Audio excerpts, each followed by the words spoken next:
Good morning बच्चों, सबको नमस्कार।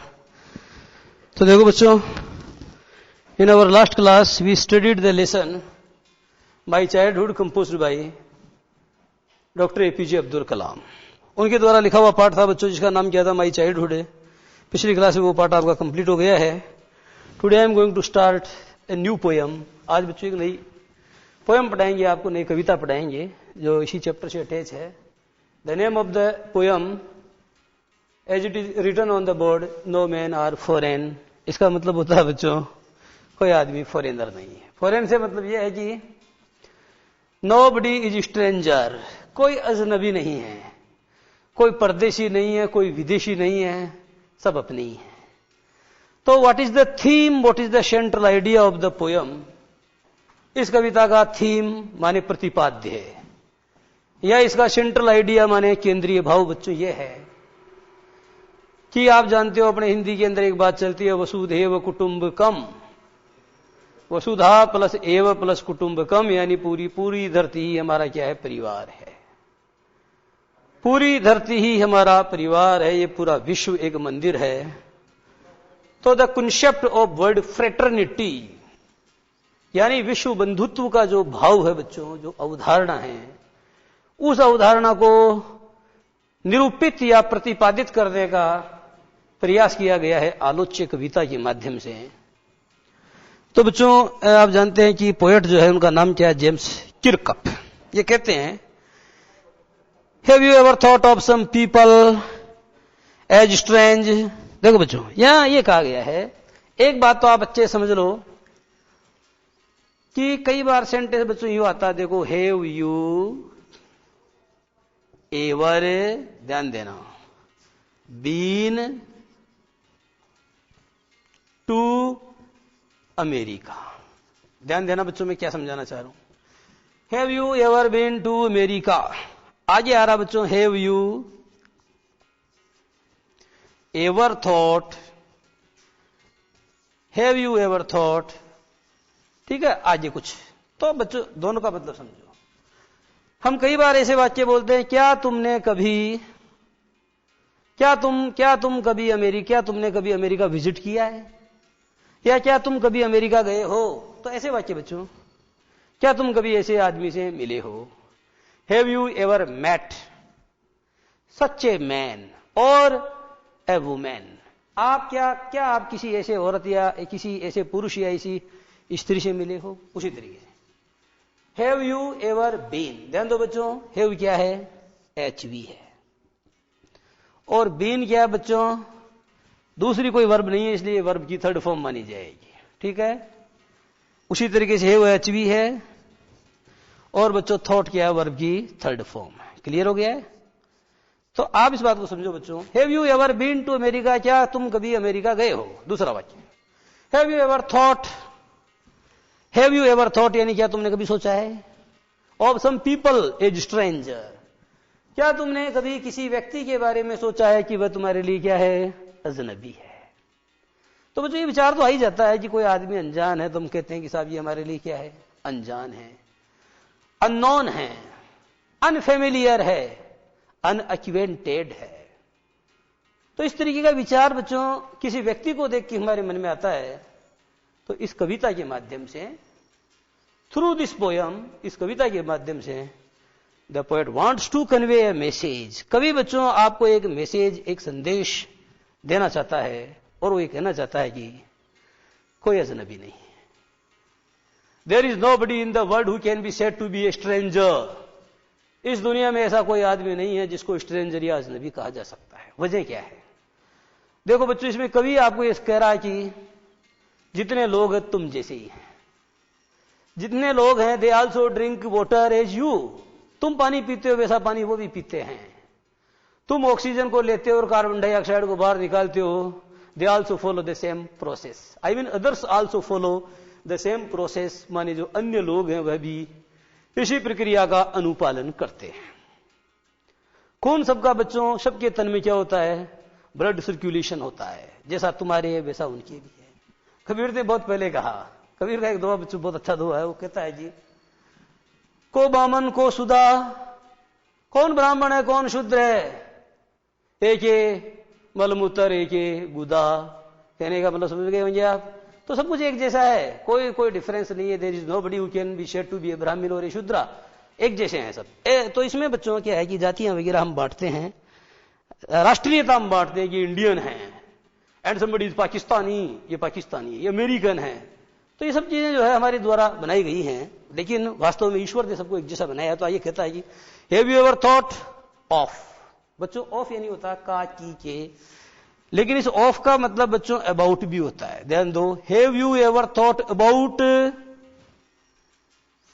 Have you ever thought about any people या सम पीपल, अर्थात क्या तुमने कुछ लोगों के बारे में कभी ऐसा सोचा है दैट दे आर स्ट्रेंजर्स, कि वे अजनबी हैं, और अदर कंट्रीज एज फॉरेन, और क्या आपने कभी ऐसा सोचा है कि देखो पाकिस्तान गया फॉरेन गया, साहब अमेरिका गया फॉरेन गया है, किसी अन्य मुल्क में जब हमारा कोई आदमी जाता है तो यू से दैट, तुम ये कहते हो कि ही इज गॉन अब्रॉड, वो कहां गया है, ही इज गॉन और ही इज गॉन अब्रॉड, अर्थात वो विदेश गया हुआ है।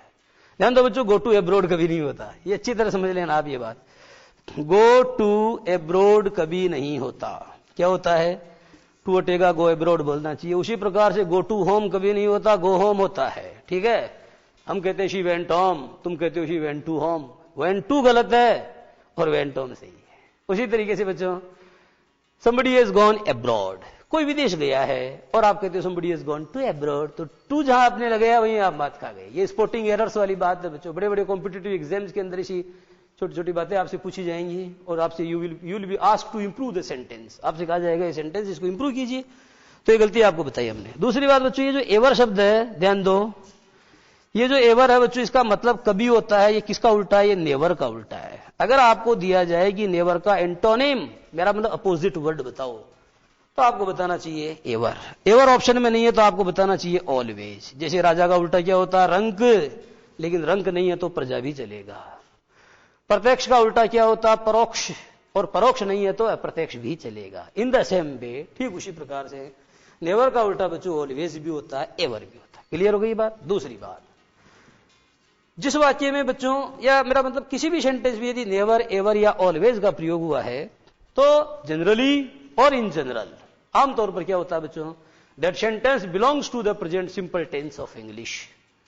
आमतौर पर ऐसा वाक्य अंग्रेजी के प्रेजेंट सिंपल टेंस से संबद्ध होता है। But if the sentence is a part of a story, लेकिन सेंटेंस अगर किसी स्टोरी का पार्ट है, मेरा मतलब उस सेंटेंस के माध्यम से यदि किसी भूतकालीन वृतांत का वर्णन किया गया तो that sentence may also be of past simple tense, अर्थात वह पास्ट सिंपल टेंस का भी हो सकता है। क्लियर है।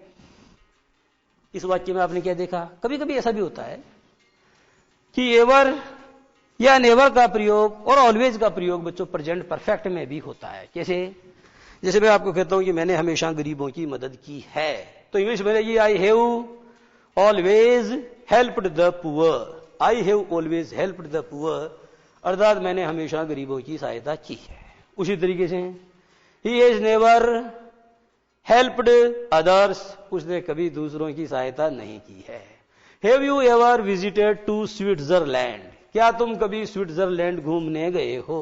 तो आपने क्या देखा, एवर का प्रयोग होता है, नेवर का प्रयोग होता है, ऑलवेज का होता है, not only in present simple but also in past simple but also in present perfect. और बच्चों अगर प्रेजेंट परफेक्ट में हो सकता है तो पास्ट परफेक्ट में भी हो सकता है। किसमें हो सकता है, पास्ट परफेक्ट में भी हो सकता है, क्योंकि यदि सेंटेंस किसी कहानी का हिस्सा हुआ हो, उसमें कोई भूतकालीन बात का बखान किया जा रहा हो, ये पास्ट सिंपल में भी जा सकता है। उसी तरीके से बच्चों ऑलवेज का प्रयोग प्रेजेंट कंटिन्यूअस में भी होता है यदि कहने वाले का इरादा सही नहीं है तो। जैसे Tom is always टीजिंग girls, Tom हमेशा क्या करता है, लड़कियों को तंग करता रहता है। तो यहां बच्चों जो आशय है वो सही नहीं है, खराब आशय है। इसलिए क्या है कि यहां पर आप प्रेजेंट कंटिन्यूअस का प्रयोग कर सकते हो। जैसे I am always lodging my keys, अर्थात मैं हमेशा अपनी चाबियां भूलता रहता हूं, इधर डाल देता हूं उधर डाल देता हूं, भूल जाता हूं, कोई काम करता रहता है। टॉम लड़कियों को सदैव तंग करता रहता है, मैं हमेशा अपनी चाबियों को भूलता रहता हूं। तो इस प्रकार के जो वाक्य हैं बच्चों, उनमें ऑलवेज का प्रयोग होता है। फिर भी ऐसे सेंटेंस प्रेजेंट कंटिन्यूअस में आते हैं, और जो प्रेजेंट कंटिन्यूअस में आते हैं वो बच्चों पास्ट कंटिन्यूअस में भी जा सकते हैं। आगे देखो, तो have you ever thought of some people, क्या तुमने कभी कुछ लोगों के बारे में सोचा है क्या। एज स्ट्रेंज ये तो अजनबी हैं, अजीब हैं, विचित्र हैं। और अदर कंट्रीज एज फॉरेन, और जो दूसरे देश या जो दूसरे मुल्क हैं, क्या तुमने कभी उनके बारे में ऐसा सोचा कि ये विदेश है? महात्मा गांधी पढ़ने गए थे, कहां गए थे? भारत से बाहर गए थे, तो विदेश में गए थे। तो क्या आप दूसरे देशों को विदेश कहते हैं? आपको पता, रावण उठा के ले गया सीता जी को, तो सीता जी को तो लंका में ले गया, लंका एक दूसरा देश है, तो विदेश में ही ले गया वो। तो we have many ways of thinking of other people, अन्य लोगों के बारे में सोचने के लिए हमारे पास में बहुत सारी, क्या है बच्चों, WAYS, वेज यानी होता ढंग या तरीके या रीतियां। तो we have so many ways, we have so many ways, अर्थात हमारे पास में क्या है, कई तरीके हैं of thinking of other people, अन्य लोगों के बारे में सोचने की। अब बच्चों एक बात और समझो, ऑफ आ रहा, ध्यान देना, और आगे आ रहा थिंक। मैंने आपको बोला था थिंक एक ऐसी वर्ब है जिसमें ING का प्रयोग करना सख्त मना है। जैसे मैं तुम्हारे बारे में सोच रहा था, I was thinking of you, ये गलत है बच्चों। थिंक एक ऐसी वर्ब है जिसका प्रयोग आप कंटिन्यूअस टेंस में नहीं कर सकते हैं, और अगर हो रहा है तो शुद्ध करने के लिए क्या करना है, प्रेजेंट कंटिन्यूअस को काट के प्रेजेंट सिंपल बनाओ। उसी तरीके से बच्चों कई क्रियाएं ऐसी, लव है तो लव में कभी ING जोड़ते हुए देखा? आई एम लविंग यू, ऐसा तो कोई नहीं बोलता, आई लव यू बोलते हैं। तो मेरा कहने का मतलब यह हुआ कि लव एक ऐसी वर्ब है कि उसमें ING का प्रयोग नहीं किया जा सकता है। That verb can never be used in continuous form, उसका प्रयोग कंटिन्यूअस फॉर्म में नहीं किया जाता। लेकिन बच्चों होता क्या है कि अगर कंटिन्यूअस में हो रहा है तो ऐसे वाक्यों को शुद्ध करने के लिए आपको उसको सिंपल में लाओ, प्रेजेंट कंटिन्यूअस को प्रेजेंट सिंपल में लाओ, पास्ट कंटिन्यूअस को पास्ट सिंपल में लाओ। एक बात तो ये क्लियर। दूसरी बात, आप लोग कहते हो सर लेटर के अंत में आप लिखते हो योर, फिर लिखते हो लविंग, और फिर लिखते हो योर लविंग सन, आपका प्रिय बेटा। अब ये आपका सवाल बिल्कुल वाजिब है कि साहब यहां तो ING आ रहा है, यह इसलिए आ रहा है क्योंकि बच्चों सन इसमें नाउन है, जरा ध्यान देना, और लविंग शब्द सन के पहले आकर के इसको क्वालिफाई कर रहा है, इसकी विशेषता बता रहा है, इसलिए लविंग या वर्ब का काम नहीं कर रहा, एडजेक्टिव माने विशेषण का काम कर रहा है। तो लव में ING जोड़ना सख्त मना है, ऐसे थिंक में भी। लेकिन बच्चों एक नियम यह भी है कि यदि किसी प्रीपोजिशन, ध्यान दो, ऑफ एक प्रीपोजिशन है ना, के बाद कोई वर्ब आएगी तो अकेली कभी नहीं आएगी, अपने साथ ING लेके ही आएगी। कोई सा भी उदाहरण उठा के देख लो, there is no exception to this rule, इस नियम का कोई अपवाद नहीं है। A preposition shall always be followed by the fourth form of the verb, preposition के बाद हमेशा वर्ब की फोर्थ फॉर्म माने ING फॉर्म माने पार्टिसिपल, प्रेजेंट पार्टिसिपल फॉर्म का प्रयोग होता है। तो देखो वी हैव मेनी वेज, हमारे पास क्या है, अनेक ढंग हैं of thinking about other people, अन्य लोगों के बारे में सोचने के लिए हमारे पास में बहुत सारे ढंग है। इज डिफरेंट फ्रॉम अस, हमारे पास में बच्चों कई ऐसे आधार हैं, there are so many grounds, ऐसे कई आधार हमारे पास, ठीक है, on the basis of which, जिनके आधार पर we can say that other people are different from us, कि जो अन्य लोग हैं वो हमसे डिफरेंट हैं, वो हम जैसे नहीं है। कैसे? एज देम, ठीक है। तो बच्चों देखो क्या लिखा है, we have many ways of thinking of other people is different from us as them. तो यहां बताया गया बच्चों कि जो हमसे या उनसे, हमसे या उनसे अन्य लोग बिल्कुल अलग हैं, इस तरीके की बातें कहने के हमारे पास बहुत सारे ढंग है। ये देखो लिखा है they may belong to a different country, एक आधार तो बच्चों ये है जी, आप कह सकते हो साहब वो अलग हमसे क्यों है, क्योंकि बच्चों यहां दिया गया है कि दे मे बिलोंग टू, ध्यान दो बच्चों, बिलोंग के बाद में टू का प्रयोग करना जरूरी है, टॉक के बाद टू का प्रयोग करना जरूरी है। आप लोग ऐसे बोलते हो I am talking with you, मैंने कहा ऐसा गलत, शुद्ध बोलना चाहिए I am talking to you. Talk to होता है बच्चों, टॉक विद कभी नहीं होता है। उसी तरीके से आप कहते हो कि Ram was married with Sita, Ram का विवाह सीता के साथ किया गया, ये भी गलत है। शुद्ध क्या है, Ram was married to Sita. तो बच्चों मैरिड टू होता है। उसी तरीके से नॉन टू होता है, he is known to me, न कि he is known by me, he is known to me. तो नॉन टू होता है, मैरिड टू होता है बच्चों, टॉक टू होता है और बिलोंग टू होता है। ध्यान देने वाली बातें हैं। तो बच्चों पहला ग्राउंड तो आपके पास ये है कि that they may belong to a different country, की साहब ये तो अलग देश का है, ये पाकिस्तान का, हम हिंदुस्तान के हैं, तो फर्क हो गया ना हमने आप ही। तो फर्क के बच्चों आपके पास आधार है, बहुत सारी आपके पास वजह है, बहुत सारी ऐसी बुनियादें, सो मेनी ग्राउंड्स, आपके पास ऐसे बहुत सारे ग्राउंड हैं on the basis of which you can call, और you can call other people to be different from you. आप अन्य लोगों को अपने आप से क्या कह सकते हैं? डिफरेंट कह सकते हैं। आप ये भी कह सकते हैं देखो, और स्पीक अ डिफरेंट लैंग्वेज, ये मलयाली है, ये मराठी है, मराठी बोलता है, बंगला बोलता है, राजस्थानी बोलता है, तो on the basis of the languages spoken, जो लैंग्वेजेस, जो डायलेक्ट्स, जो बोलियां या जो भाषाएं बोलते हैं लोग, on the basis of which also you can make a difference with them, आप उनसे क्या कर सकते हैं? फर्क कर सकते हैं। इन दिस पोएम, मानी इस कविता में, हाउएवर, फिर भी द पोएट रिमाइंड्स अस, कवि हमको ये याद दिलाता है क्या? ऑफ द मेनी वेज, कवि हमको उन बहुत सारे तरीकों की याद दिलाता है, in which we are all the same, जिनके आधार पर यह कहा जा सकता है कि देखो ऐसी बात है, हम अलग अलग नहीं हैं, we all are not different but we all are the same, बल्कि हम सब एक जैसे हैं। For because we are all human, सबसे बड़ी वजह तो यह है कि वह भी एक इंसान, तुम भी एक इंसान, हम भी एक इंसान, तो since we all are human beings, चूंकि हम सब क्या है? मानव प्राणी हैं, तो बच्चों ये सबसे बड़ी हमारे बीच में क्या? समानता है। ये समानता का सबसे बड़ा सबूत है। दिस इज द एविडेंस और the proof, this is the biggest, this is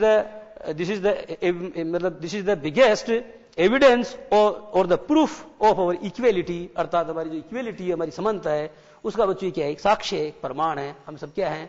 हम सब मनुष्य हैं, ह्यूमन बींग्स हैं। तो बच्चों इस क्रम में अपनी बात जारी रहेगी, परंतु इससे पहले हम लेंगे 2 मिनट का ब्रेक।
तो बच्चों अपनी बात को हम आइए बढ़ाते हैं।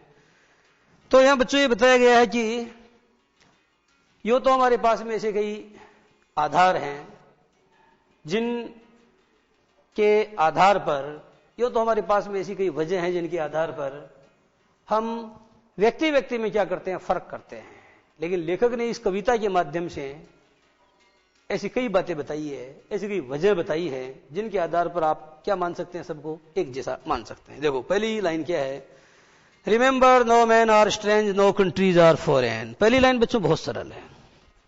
रिमेंबर का मतलब क्या है बच्चों? एक इंपेरेटिव सेंटेंस है। इंपेरेटिव सेंटेंस वो होता है जो वर्ब की फर्स्ट फॉर्म से शुरू होता है। जैसे आप कहते हो ओपन द डोर, दरवाजा खोलो, इंपेरेटिव सेंटेंस है। Bring a glass of water for me, मेरे लिए एक गिलास पानी लाओ, इंपेरेटिव सेंटेंस। उसी तरीके से बच्चों स्टार्ट द मैच, मैच शुरू कर दो, भी एक इंपेरेटिव सेंटेंस है। और अगर बच्चों नकारात्मक बनाना तो डोंट लगा दो। कैसे? डोंट मेक ए नॉइज, शोर मत मचाओ। डोंट डिस्टर्ब मी, मुझे डिस्टर्ब मत करो। Don't try to try me, मुझे आजमाने की कोशिश मत करो। तो बच्चों मेरा कहने का मतलब यह हुआ कि ऐसे सेंटेंस जो वर्ब की फर्स्ट फॉर्म से शुरू होते हैं वो इंपेरेटिव सेंटेंस होते हैं। दूसरी बात, if the imperative sentences are negative ones, यदि इंपेरेटिव सेंटेंस नकारात्मक होते हैं तो आप उनको डोंट से स्टार्ट करते हैं, कभी कभी नेवर से भी करते हैं। जैसे नेवर टेल ए लाई, कभी झूठ मत बोलो। नेवर टेल ए लाई, कभी झूठ मत बोलो, तो नेवर से भी शुरू कर सकते हो, डोंट की जगह नेवर लगा सकते हो। डजंट कभी नहीं आता है, ध्यान दो, डजंट कभी नहीं आता है, ठीक है। डजंट तो केवल एक सेंटेंस में आता है, डजंट मैटर, तो उसका मतलब ये होता है बच्चों इट डजंट मैटर, यानी इससे कोई फर्क नहीं पड़ता। इट उसमें अंडरस्टूड है, इसलिए आपने डजंट का प्रयोग किया है, ध्यान देने वाली बात, ठीक है। तो remember no man are strange, no countries are foreign. तो बच्चों कभी पहली बात यह कहता है कि we should always remember, we should never forget, हमें इस बात को कभी नहीं भूलना चाहिए। किस बात को? कि इस दुनिया में, दैट इन दिस वर्ल्ड, इस दुनिया में there is nobody who can be said to be stranger, कोई नहीं है जो अजनबी है। नो कंट्रीज आर फॉरेन, कोई देश विदेश नहीं है। ग्लोबलाइजेशन का मतलब बच्चों वैश्वीकरण है। The whole world is a family, पूरा संसार एक परिवार है। वसुधैव कुटुंबकम माने पूरा संसार एक परिवार है। बीनीथ ऑल यूनिफॉर्म्स, देखो बच्चों यही बताया गया है जी। एक आदमी है, यूनिफॉर्म जानते हो क्या होती है? देखो बच्चों यूनिफॉर्म के दो अर्थ होते हैं। एक तो आप क्या करते हो, यूनिफॉर्मिटी, जैसे हम क्या करते हैं, we wear uniform for, we wear uniform, we wear uniform for uniformity, माने एक जैसा दिखे आदमी इसलिए हम यूनिफॉर्म पहनते हैं। तो यूनिफॉर्म का मतलब होता है बच्चों क्या? गणवेश। क्या होता है? गणवेश, ठीक है। तो गणवेश एक खास पोशाक को कहते हैं, एक खास पोशाक। जैसे बच्चों आपके स्कूल में आप जाते हो तो एक उसकी क्या है, यूनिफॉर्म है। तो कई बार अपन कहते हैं साहब स्कूल की यूनिफॉर्म में ही बच्चे को आना है, खासतौर पे 15 अगस्त 26 जनवरी स्कूल यूनिफॉर्म में आना है। तो यही बताया गया है कि किसी ने एक यूनिफॉर्म पहनी है, माने कुर्ता और पाजामा। उस कुर्ते और पाजामे के नीचे जो जिस्म है वो एक मानव का जिस्म है। किसी ने धोती और कुर्ता पहना है तो भी उसके नीचे मानव का जिस्म है। किसी ने अगर मान लो कोई सूट पहना हुआ है तो उसके नीचे भी क्या है, एक मानव है। तो कहने का मतलब बच्चे जो बाहर जितने भी आप क्या करते हो, जितने भी फिनिशिंग करते हो अपने बॉडी के बाहर, जितने भी आडंबर और चकाचौंध करते हो, तो जो आपका जो कपड़े हैं उन कपड़ों के अंदर तो क्या है, एक मानवीय शरीर ही तो है। और मानवीय शरीरों के अंदर भी क्या है, एक दिल है। सबके अंदर एक जैसा दिल है, एक ही आत्मा है सबके अंदर, एक ही सोल है। तो ये बताया गया है कि remember no man are strange, no countries are foreign, beneath all uniforms. इसका मतलब बच्चों बीनीथ जानते हो, ये शब्द बीनीथ, ये पोएट्री का शब्द है बच्चों जनरली। इसका मतलब होता है अंडर, अंडर ऑल ड्रेसेज, यानी सभी प्रकार के परिधानों के नीचे क्या है, ए सिंगल बॉडी ब्रीथेज, एक ही बॉडी है, एक जैसी जो सांस लेती है। कोई सी भी पोशाक खोल के देख लो, अंदर क्या मिलेगा, सिर्फ एक बॉडी मिलेगी, एक जिस्म मिलेगा, ह्यूमन बॉडी। और वो क्या करती है, वो सांस लेती है। तो सभी प्रकार के परिधानों के नीचे, सभी प्रकार की पोशाकों के नीचे एक जैसा मानवीय शरीर श्वास लेता है, लाइक अवर्स, जैसे हमारा लेता है। लाइक अवर्स का मतलब होता है बच्चों जस्ट लाइक अवर्स। ध्यान दो, इस लाइक के दो अर्थ होते हैं बच्चों, एक लाइक और एक लाइक। देखो एक सेंटेंस है I am not like you, माने मैं तुम्हारे जैसा नहीं हूं। दूसरा है आई डोंट लाइक यू, मैं तुमको लाइक नहीं करता हूं। तो एक लाइक बच्चों क्या है, ये प्रीपोजिशन है, तब इसका मतलब होता है के जैसा। और एक वर्ब है, तो वर्ब का मतलब होता है किसी को पसंद करना। तो आई डोंट लाइक यू का मतलब होता है मैं तुमको पसंद नहीं करता हूं, और I am not like you का मतलब होता है मैं तुम्हारे जैसा नहीं हूं। तो ये बच्चों ये बताया गया है जी, बीनीथ ऑल यूनिफॉर्म्स, यानी तमाम पोशाकों या तमाम परिधानों के नीचे क्या है बच्चों, a single body breathes like ours, हमारे शरीर की तरह ही, हमारे शरीर के जैसा ही एक शरीर है, मानवीय शरीर है, जो सभी प्रकार की पोशाकों के नीचे क्या लेता है, सांस लेता है। The land our brothers walk upon. अब देखो बच्चों, ये धरती है, इस धरती के ऊपर हमारे भाई चलते हैं। तो वो धरती जिस पर हमारे भाई लोग चलते हैं, वो धरती ठीक वैसी ही है जैसी धरती पर हम लोग चलते हैं। तो द लैंड माने बच्चों जमी, और brothers walk upon is earth like this, वह धरती जिसके ऊपर हमारे भाई लोग माने अन्य हमारे भाई बंधु अर्थात जो अन्य मनुष्य लोग चलते हैं, that earth is just like the earth that we walk upon, वह भी ठीक वैसी ही धरती है जैसी धरती के ऊपर बच्चों क्या होता है, हम खुद चलते हैं। In which we all shall लाई, और एक दिन क्या होगा बच्चों, एक दिन ये होगा कि हम सब ठाट दरा रह जाएगा जब लाद चलेगा बंजारा। एक दिन बच्चों वी ऑल शेल लाई का मतलब हम सब लेटेंगे। दूसरे शब्दों में हम सब we all shall be buried, हम सब दफन हो जाएंगे ईसाइयों के अनुसार, और हिंदुओं के अनुसार we all shall be cremated, हम सब बच्चों क्या हो जाएंगे, हमारा अंतिम संस्कार किया जाएगा और हम क्या हो जाएंगे, खाक में मिल जाएंगे। एक दिन हम सब जो है इस धूल में मिल जाएंगे, ठीक है, एक दिन हम सब इस धूल में अर्थात इस खाक में मिल जाएंगे। तो बच्चों मैत्री शरण गुप्त भी कहते हैं ये बात, क्या वो अपनी मातृभूमि कविता में कहते हैं कि जिसकी रज में लौट लौट कर बड़े हुए हैं, जिसकी रज में लौट लौट कर बड़े हुए हैं, और जिसकी रज में लौट लौट कर बड़े हुए हैं, यानी इस धरती की रज या इस धरती की मिट्टी है बच्चों, इसी में लौट लौट के हम बड़े हुए हैं, और एक दिन क्या करेंगे, हम इसी मिट्टी में मिल जाएंगे। तो यहां बताया गया कि जिस धरती के ऊपर हमारे बंधु बांधव लोग चलते हैं वह धरती ठीक वैसी है जैसी धरती पर हम लोग चलते हैं। In which we all shall lie one day, अर्थात एक दिन जिसमें हम सब क्या हो जाएंगे, मिल जाएंगे। उसी मिट्टी में एक दिन हम सब क्या हो जाएंगे, मिल जाएंगे। इसका मतलब बच्चों हमारा शरीर कैसा है, ये बच्चों मोर्टल है। अवर बॉडी इज मोर्टल, अर्थात हमारा शरीर नश्वर है, ये इमोर्टल अमर नहीं है। एक दिन क्या होगा कि सबको मर जाना है, आए हैं तो जाएंगे राजा रंग फकीर, और एक सिंहासन चढ़ी चले एक बंधे जंजीर। तो राजा हो चाहे रंग हो चाहे फकीर हो, कबीर ने बच्चों ऐसी बात कही है, सब एक जैसे हैं, सबको एक दिन क्या करना, मौत के विमान के ऊपर बैठ के जाना है, चाहे राजा हो चाहे रंग हो। तो आए हैं तो जाएंगे राजा रंग फकीर, एक सिंहासन चढ़ी चले एक बंधे जंजीर। They too aware of sun and air and water. अब देखो बच्चों, सूरज की गर्मी के प्रति आप संवेदनशील हैं, you all are sensitive towards the heat of the sun. सूरज की गर्मी के प्रति जैसे आप क्या हैं, आप बच्चों सेंसिटिव हैं, अवेयर हैं। एंड एयर, और हवा से आप क्या करते हैं, सांस लेते हैं। एंड वाटर, और बच्चों पानी से आपका जीवन जो है, यू एग्जिस्ट, आपका एग्जिस्टेंस जो है वो पानी से है। तो ये बात बच्चों दूसरों पर भी लागू होती है। They too, I mean they also aware of sun and air and water.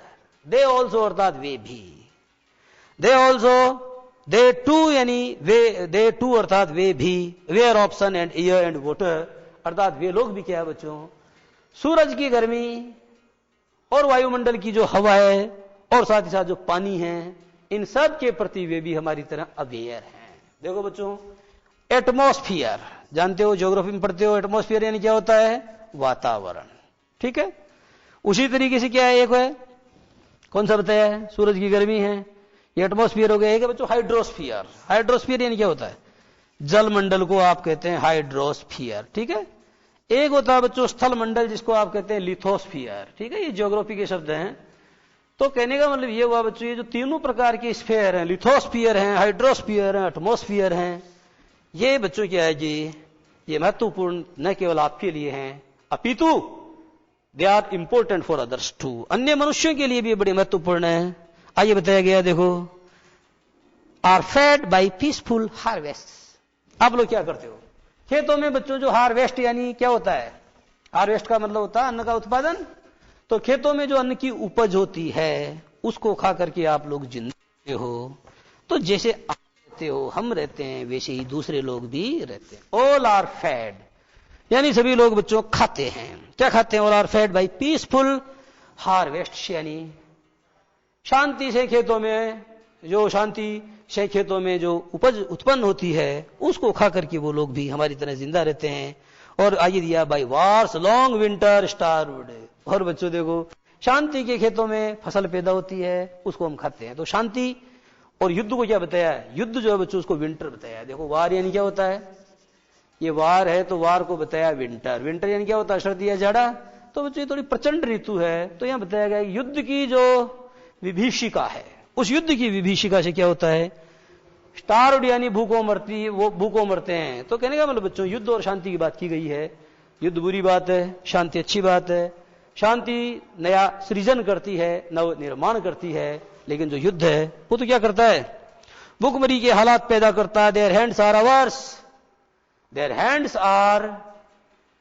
Hands are just like our hands, अर्थात उनके हाथ हमारे हाथों जैसे हैं। And in their lines we read, और बच्चों and in their lines we read, और उनकी पंक्तियों के अंदर बच्चों हम भी पढ़ते हैं। क्या, हाथों की जो लकीरें हैं उनको लाइन्स बताया गया, उनके हाथ बच्चों उनके हाथ हमारे हाथों जैसे हैं और उनके हाथों की लकीरों में हम पढ़ते हैं क्या, a labour not different from our own. उनके हाथों की लकीरों में हम क्या पढ़ते हैं, लेबर पढ़ते हैं। लेबर क्या होता है बच्चों, परिश्रम। तो उनके हाथों की लकीरों में भी परिश्रम पढ़ते हैं जैसा कि हम अपने हाथों की लकीरों में पढ़ते हैं। इसका मतलब क्या हुआ, इसका मतलब यह हुआ कि श्रम की पूजा करने वाले धरती को स्वर्ग बनाते हैं। इसका मतलब बच्चों ये हुआ कि जो परिश्रम है वह क्या है, सफलता की कुंजी है। मानव मात्र को क्या करना चाहिए, परिश्रम करना चाहिए। Remember they have eyes like ours that wake. बच्चों याद रखो उनके भी आंखें हैं ठीक हमारी जैसी, जो चपकती हैं, जो जगती हैं, जो सोती हैं। ठीक है, बताया गया है कि दैट वेक जो जगती है और स्लीप और सोती हैं, and strength that can be won bye love. और बच्चों उनके शरीर में ताकत है जैसी हमारे अंदर भी है, और उस ताकत को जीता जा सकता है किससे, मोहब्बत से जीता जा सकता है। दैट स्ट्रेंथ और that power can be won by the authority of love. प्रेम के प्राधिकार से आप क्या कर सकते हैं, उस ताकत को जीत सकते हैं। और आगे बताया गया है बच्चों, in every land is common life. हर लैंड, हर देश, हर मुल्क में आप चले जाओ एक जैसा जीवन है, द सेम लाइफ, वे एक जैसा जीवन है। हमारे जैसे मानव हैं, हम जैसी अनुभूतियां उनमें भी हैं। That all can recognise and understand. और बच्चों सभी लोग हमारे जैसे हैं, दे ऑल कैन रिकॉग्नाइज, वे सब पहचान सकते हैं। दे ऑल कैन अंडरस्टैंड, वे सब समझ सकते हैं, प्यार की भाषा को वो भी समझ सकते हैं। तो कहने का मतलब ये हुआ कि व्हाट इज द डिफरेंस, फिर फर्क क्या है। लेट अस रिमेंबर, आओ हम इस बात को सदैव याद रखें।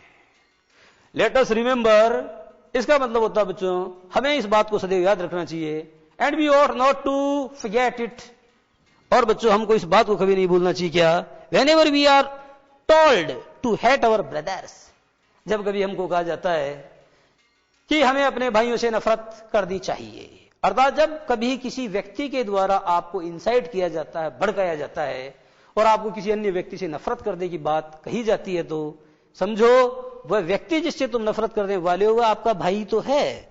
तो whenever we are told or we are asked to hate our brothers, अर्थात जब कभी हमें अपने भाइयों से नफरत करने के लिए उकसाया जाता है या नफरत करने के लिए कहा जाता है, it is ourselves that we shall displease। तो बच्चों क्या होगा, इट इज ourselves, उसका परिणाम क्या होगा कि ये हम ही होंगे जो डिस्पजेज होंगे। पजेज का मतलब क्या है, कोई चीज पर आपका पजेजन है, माने कब्जा है।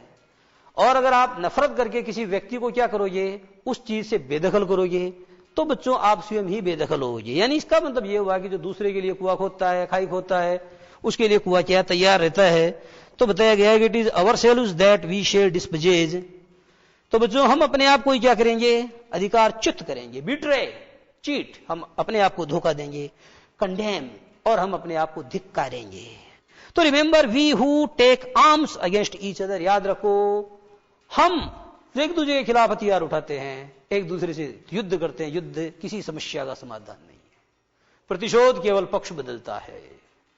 युद्ध किसी समस्या का समाधान नहीं है, शांति ही समाधान है। और दूसरी बात बच्चों, प्रतिशोध हमेशा क्या करता है, सिर्फ पक्ष बदलता है। आज इधर है, कल उधर है, और ये प्रक्रिया कभी खत्म नहीं होती है। तो हमें क्या करना चाहिए, याद रखो जब आप किसी से नफरत करते हो, जब किसी आदमी को आप अधिकार च्युत करने की कोशिश करते हो, तो आप स्वयं अधिकार च्युत होते हो। जब दूसरों को धोखा देते हो तो स्वयं धोखा खाते हो। जब दूसरों को आप क्या करते हो, धिक्कारते हो, तो आप स्वयं जो है आपको धिक्कार आ जाता है। तो रिमेंबर, हमेशा याद रखो, we who take arms against each other, अर्थात ये हम लोग हैं जो एक दूसरे के खिलाफ क्या आर्म्स माने हथियार उठाते हैं, जो बहुत बुरी बात है। ये बताया गया, it is the human earth that we defile. अरे भाई ये मानव की धरती है जिसको हम गंदा करते हैं। तुम खून बहाओगे, रक्तपात करोगे, तो गंदा कौन होगा, ये धरती गंदी होगी। ये धरती हम सबकी मां है, अपनी धरती अपने लोग, पूरी धरती अपनी है, पूरे लोग अपने हैं। रामविलास शर्मा ने कहा कि अपनी धरती अपने लोग, पूरी धरती अपनी है, पूरे लोग अपने हैं। तो it is the human earth that we defile, अर्थात बच्चों ये मानवीय धरती है जिसको हम डिफाइल करते हैं, गंदा करते हैं। आवर हेल्स ऑफ फायर, और नफरत की हमारे नरक, and dust outrage the innocence. तो बच्चों बताया गया जी, कहने का मतलब यह हुआ कि हमारे मन में बच्चों क्या है कि नफरत होती है। आउटरेज का मतलब गुस्सा होता है। तो नफरत और गुस्से की जो आग है ये क्या करती है, इट आउटरेज द इनोसेंस, अर्थात ये जो मासूमियत है, जो निर्दोषिता है, उस मासूमियत और निर्दोषिता को क्या करती है? खत्म करती है। ऑफ एयर, वायु के अंदर जो निर्दोषिता है, that is everywhere our own, हर जगह जो निर्दोषिता है, जो मासूमियत है, वह किसकी है? वह हमारी अपनी है। अंतिम पंक्ति है बच्चों, remember no man are foreign, याद रखो इस दुनिया में कोई फॉरेनर नहीं है, and no country is strange, और कोई मुल्क अजनबी नहीं है, यानी सब जो है कोई सब, हम सब एक जैसे हैं, और सबसे हमें क्या करना चाहिए? हमें सिर्फ जो है प्यार बांटना चाहिए। तो इस तरह से बच्चों आज की बात यही समाप्त, और आगे वाली अगली क्लास में।